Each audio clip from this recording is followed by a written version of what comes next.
इस वीडियो में हम लूप्स पे बात करेंगे।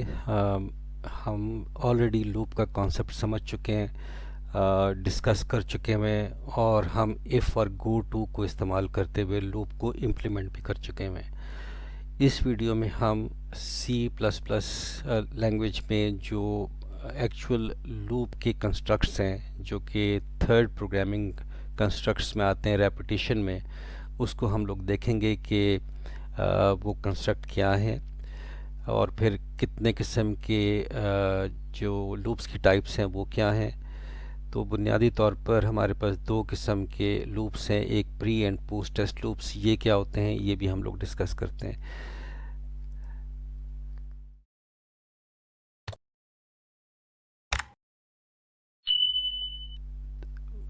सी प्लस प्लस में हमारे पास तीन किस्म के लूप होते हैं, एक को हम फॉर लूप कहते हैं, एक को हम वाइल, और तीसरा हमारे पास है डू वाइल लूप।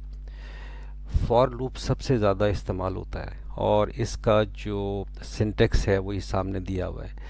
ये करता क्या है कि हमारे पास ये फॉर एक जो रिजर्व वर्ड है फॉर का, इसके अंदर हमारे पास एक इनिशियलाइजेशन है। हम लोगों ने यहाँ पर ये उसको बताना है कि ये जो फॉर लूप है ये कहाँ से शुरू हो।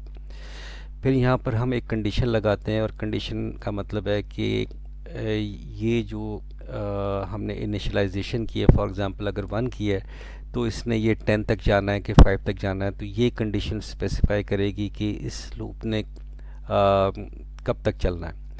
और फिर इस कंडीशन तक पहुंचने के लिए हम यहाँ पर इंक्रीमेंट या डिक्रीमेंट करते हैं और यहाँ पर इसका जो ब्लॉक है और ये जो स्टेटमेंट ब्लॉक है ये एग्जीक्यूट करेगा इतने नंबर ऑफ टाइम जो जब तक ये कंडीशन ट्रू नहीं हो जाती।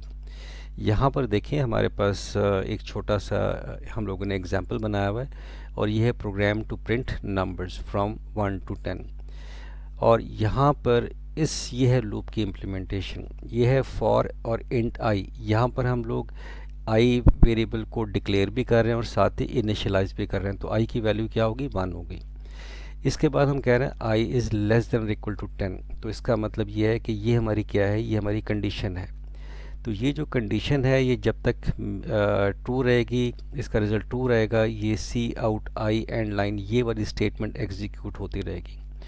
और फिर इस कंडीशन को ट्रू करने के लिए हम यहाँ पर इंक्रीमेंट लगा रहे हैं क्योंकि हमारे पास आई की वैल्यू 1 है और 10 तक जाना है, तो फिर आई 1 से लेकर 10 तक जाने के लिए हमें आई में इंक्रीमेंट करना पड़ेगा।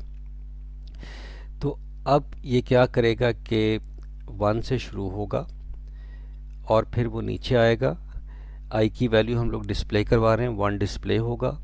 एंड एल का मतलब है कि ये हम एंड लाइन कर रहे हैं यहाँ पर, तो नेक्स्ट लाइन पर चला जाएगा और इसके बाद ये दोबारा यहाँ पर आएगा, कंडीशन को चेक करेगा, फिर आई की वैल्यू में 1 का इजाफा होगा और उसके बाद फिर ये नीचे आएगा और ये फिर लूप इस तरह चलता रहेगा जब तक आई की जो वैल्यू है वो 10 ना हो जाए। जैसे ही वो 10 होगी ये कंडीशन आपकी फॉल्स हो जाएगी और फिर ये जो लूप है ये स्किप हो जाएगा।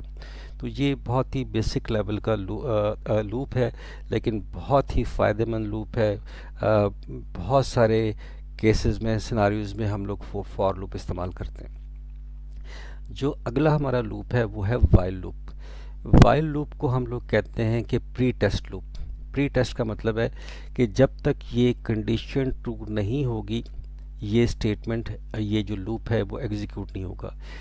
वाइल लूप के चलने के लिए कंडीशन का ट्रू होना लाजमी है। जब ये कंडीशन ट्रू होगी तो ये लूप चलना शुरू हो जाएगा और जब तक ये कंडीशन ट्रू रहेगी ये स्टेटमेंट्स आपकी लूप के अंदर रहेंगी।